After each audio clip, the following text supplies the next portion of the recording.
If you've been cheating on your spouse, you've got to know this. It can affect everything in your divorce case, including the way that assets are divided. Now, in a perfect world in Alabama, spouses should normally get a fair division, about 50-50 of your assets.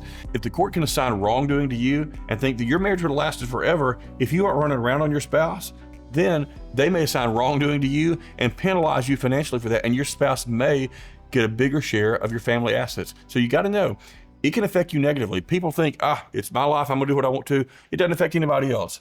I'm just gonna get a divorce. Why should my cheating affect my finances? It will. It's a myth to think that it won't. Know that it can, and it will be found out if you're not very careful. So just know this. It can affect your marriage.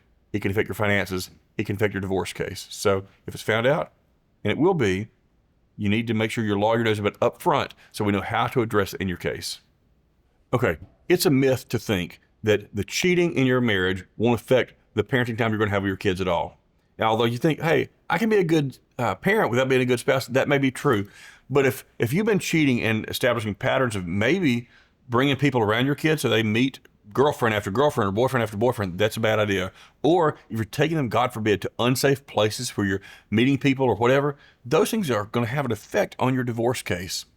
Don't do it. It's a myth to think that it won't affect your case. And even if the court finds you're a good parent, but they find you've been making some very foolish decisions, that could affect the court's view of your judgment overall as a parent, because the court has the right, as what we call the finder of fact, to make a decision about who is awarded custody in your case. And although they're going to start with an idea that parents should share equal time with your children, you better believe if the court finds you've been dangerous or you've been even reckless with your own behaviors, they may call into question your judgment as a person, and that could affect the way the judge awards custody in your case.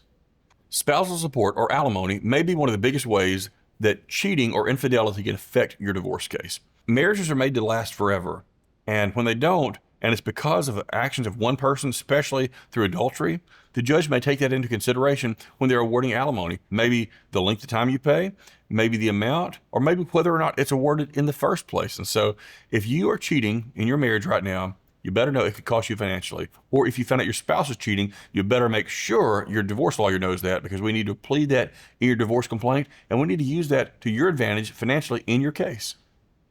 Although infidelity might affect your award of alimony or maybe some other things in your marriage like a division of assets, infidelity will not affect whether or not child support is ordered or the amount of child support. Now, I guess that's not completely right, because it could affect whether you get equal custody or full custody, or if the other parent gets custody. Because if they get custody, you're going to be paying child support, and certainly that could come into play there. But as far as the actual numbers on a child support order, that's not going to be affected in any way by whether or not infidelity was committed in your marriage.